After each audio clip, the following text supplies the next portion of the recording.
North Korea is a country shrouded in secrecy. Nestled between China and South Korea, it is a land of stark contrasts and rigid control. The capital city, Pyongyang, showcases grand monuments and meticulously maintained public spaces. But beyond the city limits, the reality is often much harsher. It is often called the Hermit Kingdom because it is so isolated from the rest of the world. The borders are heavily fortified and the movement of people is strictly controlled. Villages near the border are under constant surveillance, ensuring that no one leaves or enters without permission. North Korea has a very strict government. The ruling regime, led by the Kim family for 3 generations, maintains an iron grip on power. Military parades and government buildings symbolize the strength and control of the state. This government controls almost every aspect of people's lives. From the information they receive to the jobs they hold, the state dictates nearly everything.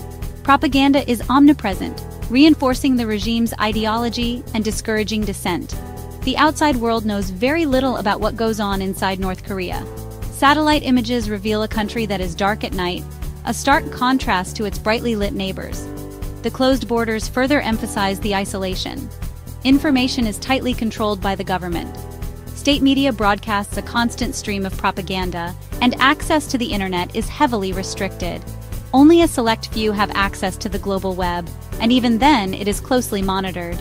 People who manage to escape provide glimpses into the harsh realities.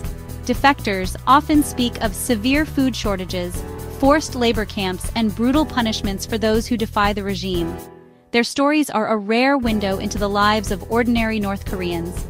North Korea's authoritarian regime has been in place for decades. It all began with Kim Il-sung, who established the foundation of the state. His successors, Kim Jong-il and Kim Jong-un, have continued to uphold and strengthen the regime's control. Understanding its origins and mechanisms is crucial to comprehending the country's current state. The Korean War and subsequent events have shaped North Korea's policies and its relationship with the rest of the world.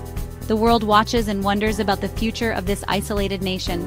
As tensions rise and fall, the international community remains vigilant, hoping for a peaceful resolution and a better future for the people of North Korea. To understand North Korea today, we must look back to its past. The story of North Korea is one of war, division, and a quest for identity.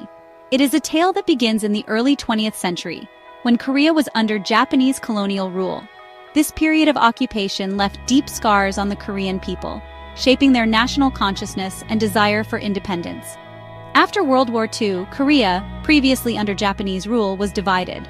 The peninsula was split along the 38th parallel, with the Soviet Union occupying the north and the United States occupying the south. This division was meant to be temporary, but it quickly became permanent as Cold War tensions escalated. The Soviet Union supported the north, while the United States supported the south.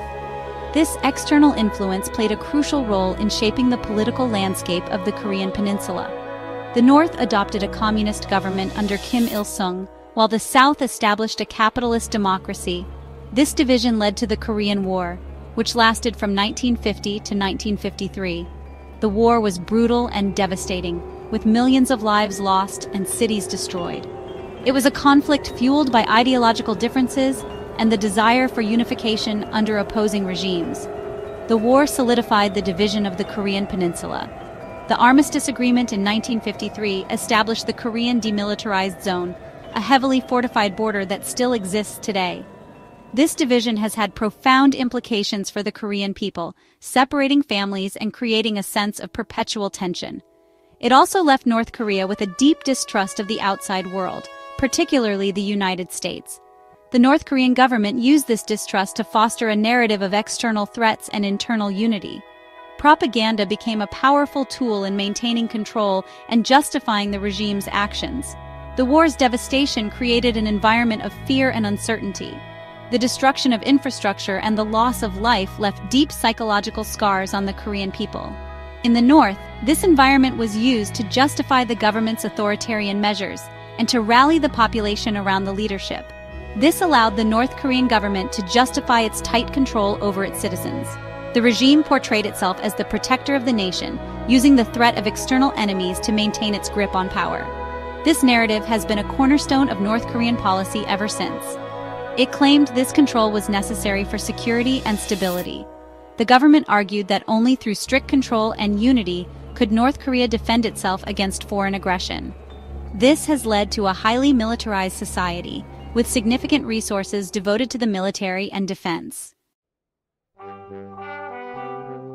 Kim Il-sung, North Korea's founder, established a system of absolute rule.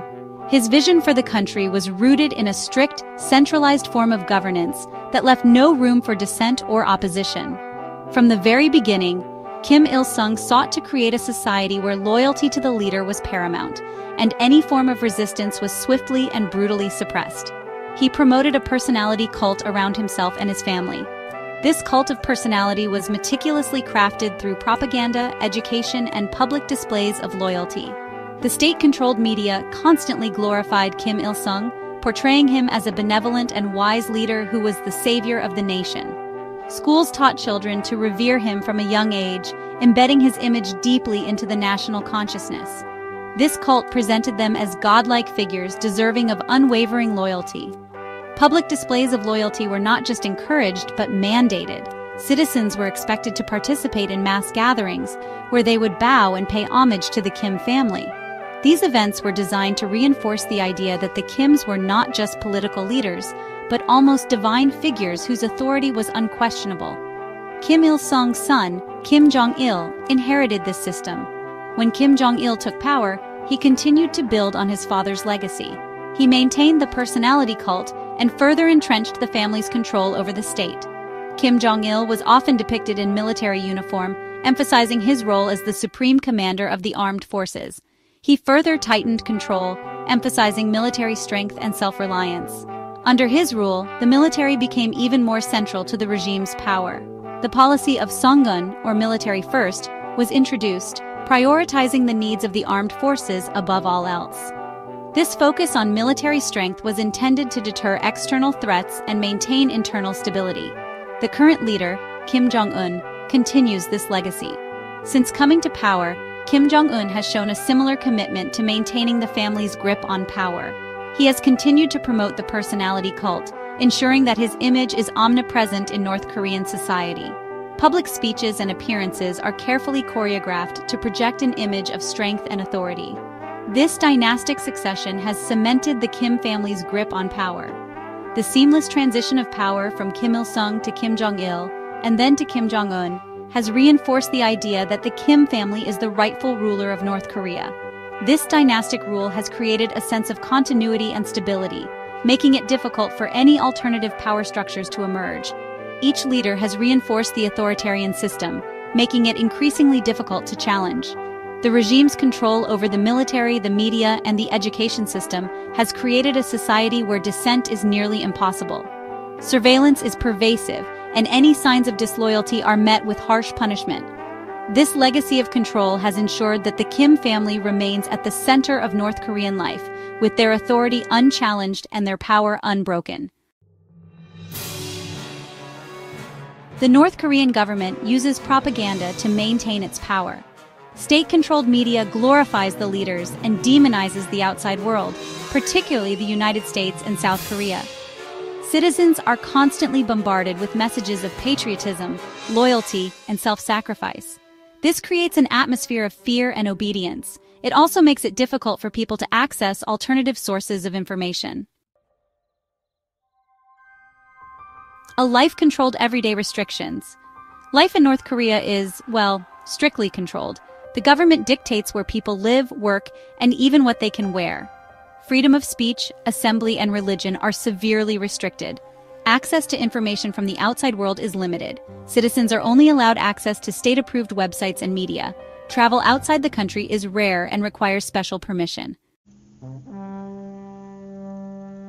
The price of dissent, surveillance, and punishment. The North Korean government maintains an extensive surveillance network. Citizens are constantly monitored by the government. Neighbors are encouraged to report on each other. Any sign of dissent, however small, can have severe consequences. Punishments can range from imprisonment in labor camps to execution. This constant fear of reprisal keeps most people from speaking out against the government. Economic struggles, scarcity, and inequality. North Korea's economy is underdeveloped and heavily controlled by the government. The country faces chronic food shortages and lacks basic necessities. Resources are often diverted to the military, leaving ordinary citizens struggling to survive. There is a stark contrast between the elite in Pyongyang, who enjoy a relatively privileged life, and the majority of the population living in poverty. A glimpse beyond the curtain defectors' stories. Despite the risks, some North Koreans manage to escape. Their stories provide valuable insights into the realities of life inside the country. They describe a society crippled by fear, where basic human rights are violated daily. These accounts paint a bleak picture of life under an oppressive regime. They highlight the urgent need for change and the resilience of the human spirit. The future of North Korea, uncertainty and hope. The future of North Korea remains uncertain. The country faces numerous challenges, including international sanctions, economic stagnation, and internal pressures for reform. The possibility of change, while distant, remains. The increasing flow of information into the country, coupled with growing internal dissatisfaction, could eventually lead to a loosening of control. The international community continues to hope for a peaceful transition to a more open and democratic North Korea.